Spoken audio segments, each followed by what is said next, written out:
এই যে হ্যাঁ গল্প হয়নি সেই সময় আমরা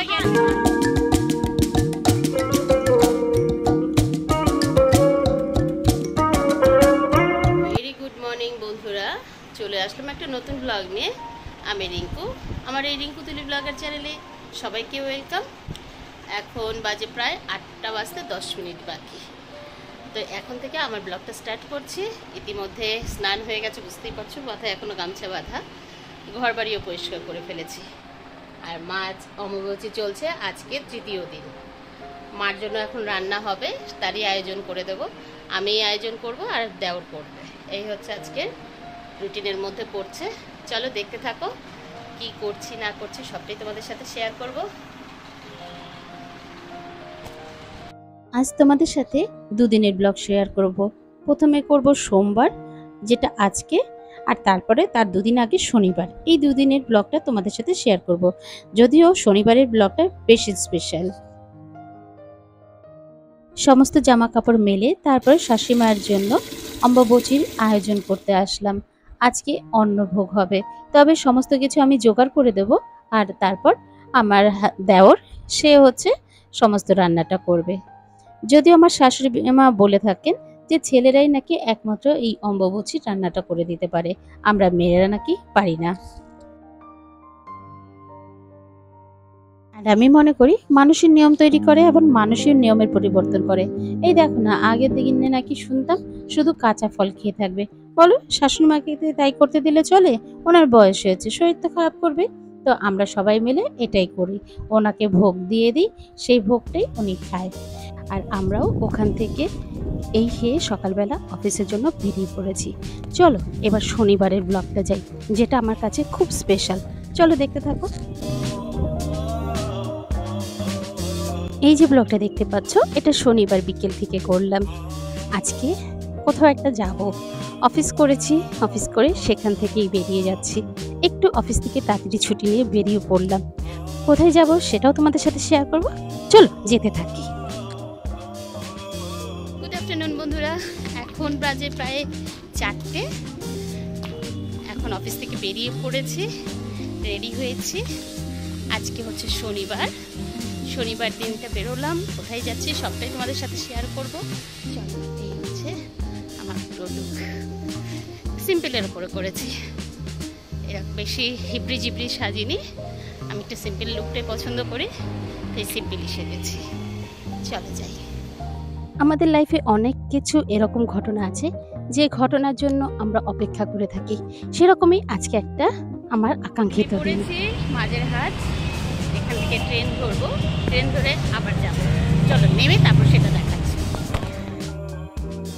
এবার বলেই ফেলি কোথায় যাচ্ছি। আজকে যাচ্ছি আমার সেই ছোট্টবেলার বন্ধুরা। প্রায় 10 বছর বাদে আমরা একসাথে, অর্থাৎ সবাই মিলে একসাথে এক জায়গায় হব। কি যে আনন্দ হচ্ছে সেটা ভাষায় বোঝাতে পারছি না। হয়তো তার জন্য আমার ভাষাটা একটু তুতলে যাচ্ছে, কিছু মনে করো না। বন্ধু শব্দটা খুবই ছোট্ট, কিন্তু তার গভীরতাটা অনেক। ছোটবেলায় কোনো কিছু হলে পরেই একে অপরের কাছে বলা, একে অপরের পাশে দাঁড়ানো, কিছু হলেই তাদের সাথে সেই পড়া নেওয়া, একসাথে পড়তে যাওয়া, সব কিছুটাই যেন মিস করছিলাম। ভাবতে ভাবতে যাচ্ছি কখন ওরা আসবে। আমরা 3 বন্ধু এক জায়গায় হয়েছি। এই যে এদের সাথে দেখা করার জন্য সকাল থেকে অপেক্ষা, অবশেষে অপেক্ষার অবসান হলো। চলো দেখতে থাকো আরো কি কি করি। মাঝেরহাট থেকে দমদমগামী ট্রেনে উঠে পড়লাম, সেখান থেকে নেমে পড়লাম বিবাদীবাগে। আমরা যাচ্ছি এবার মিলেনিয়াম পার্ক, অর্থাৎ কলকাতা হেরিটেজ ক্রুজ। সেখানটায় আমাদের মিট করার মূল উদ্দেশ্য। আর দেখো কি সুন্দর সূর্য অস্ত যাচ্ছে, দেখে এত ভালো লাগছে। তারপর আমরা কিছু তো সেলফি নিলামই, সেলফি না নিলে হয়? আর দেখো পারিপার্শ্বিকটা এত সুন্দর লাগছে, কি আর বলবো। তারপর তো আমাদের গল্পের কোনো শেষ নেই। আমরা গেছি গল্প হয়নি,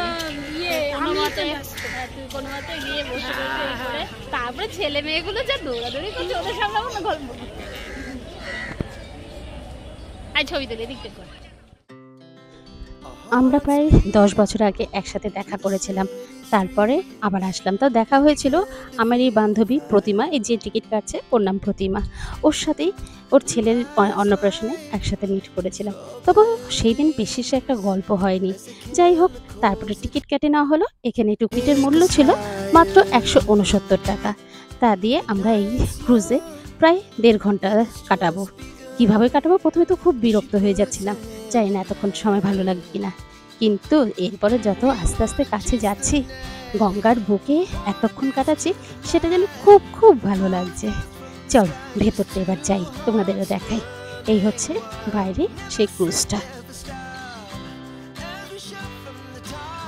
আমরা নিয়েছিলাম 6:45 স্লটটা, যেটা 8:15 অবধি গঙ্গার বুকে ভেসে বেড়ালো।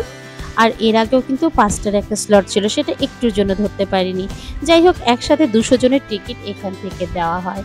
আর দেখো আমরা ঢুকে পড়েছি, কি যে ভালো লাগছে, চারিদিকে ডেকোরেশনটা তো দারুণ, খুব সুন্দর লাগছে। আর তারপরে ওইদিকে কিন্তু চারিদিকে জলের মাঝখানে আমরা ভেসে বেড়াচ্ছি। আর চলো এবার ওদের সাথে পরিচয় করি। এটা প্রতিমা, হাই বলল। আর ওদিকে সোমা, সে কিন্তু একগাল হাসি নিয়েই বলছে হাই। আর জানো তো, সোমা না অনেক ভালো ভালো কবিতা লেখে। আর প্রতিমা তো সেখানে গানের এক কম্পিটিশন হলো, সেখানে গিয়ে গান করে বেশ ভালো একটা হাততালি পেয়ে গেল। তোমরা দেখতে পেলে যখন আমি উঠে আসছিলাম, সেই সময় নিচে কিছু বসার সিট আছে এবং ওপরে কিছু আছে।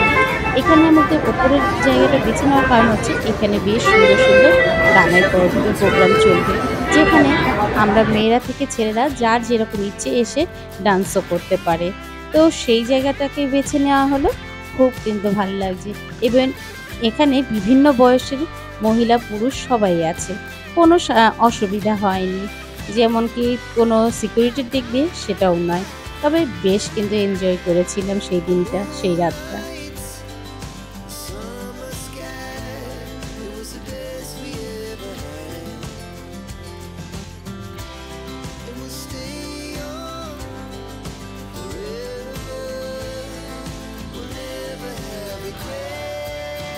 এই ক্রুজটা কিন্তু অনেকটা জায়গা জুড়ে কভার করেছে। নতুন বিদ্যাসাগর সেতু থেকে শুরু করে হাওড়া ব্রিজ সবটাই কভার আপ করেছে। আর দেখতে এত ভালো লাগছিল যখন লাইটিংগুলো হচ্ছে, যেন মনটা বেশ ভরে যাচ্ছে। আর এছাড়াও কিন্তু নিমতলা যেটা বার্নিং ঘাট, সেখান দিয়েও গেছে। সেই সময় আবার কিছুক্ষণ গানও বন্ধ ছিল, কেননা ওই জায়গায় একটা সত্যি মানুষের দুঃখের বিষয়। সেখানে বেশি একটা আওয়াজ বা গান আমরা হইচই করলে সেটা তো ভালো দেখায় না। তো সেই কারণে এই জায়গাটা এরকম করা হয়েছিল। আর এই দেখো, এটা কিন্তু নিচের সিঁড়ি, সেটাই তোমাদের দেখানোর চেষ্টা করলাম। এখান দিয়ে আমরা ওঠানামা করেছি। আর এখানে খাওয়া দাওয়ারও ব্যবস্থা আছে, বিভিন্ন chop, chilli chicken, chilli pakora, এইসব মোটামুটি আছে। চলো খাবারের জায়গাটা দেখাই। এই যে এটা হচ্ছে খাবারের জায়গাটা।